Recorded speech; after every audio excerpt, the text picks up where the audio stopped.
Menteri Dalam Negeri, Mendagri, Tito Karnavian menyebut tenaga honorer bagian administrasi di lingkungan pemerintah daerah, Pemda, banyak diisi oleh tim sukses, tim ses, atau keluarga kepala daerah.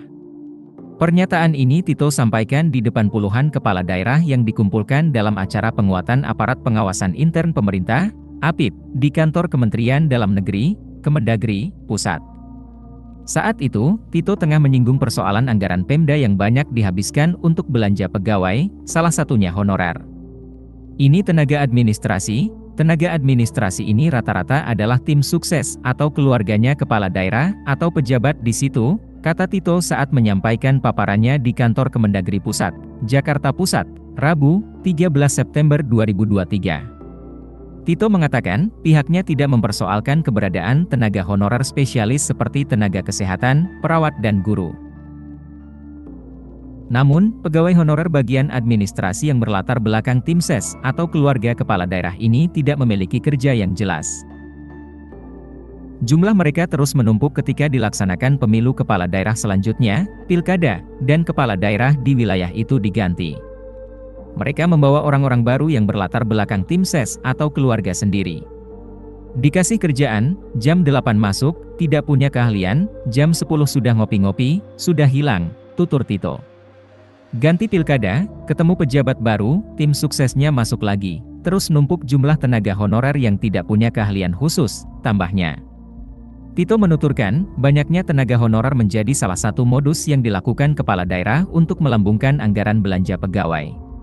Padahal, tidak sedikit dari daerah itu bergantung pada kucuran dana dari pemerintah pusat karena memiliki pendapatan asli daerah, PED, yang kecil atau hanya sekitar 2–3%.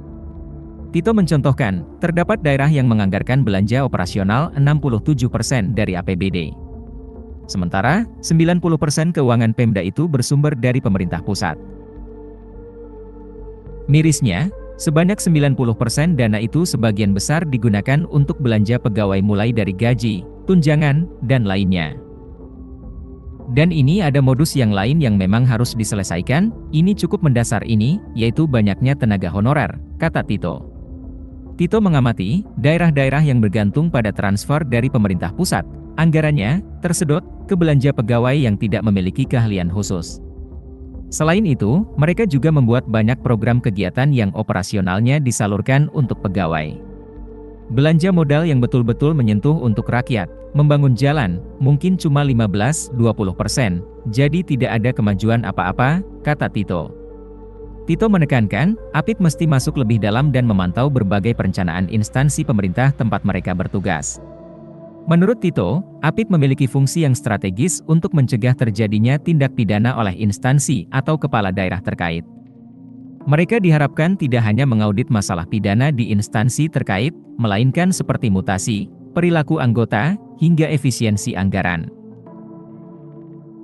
Salah satu upaya dari pencegahan itu adalah dengan memperkuat APIP-APIP ini, sehingga tidak terjadi masalah hukum, kata Tito.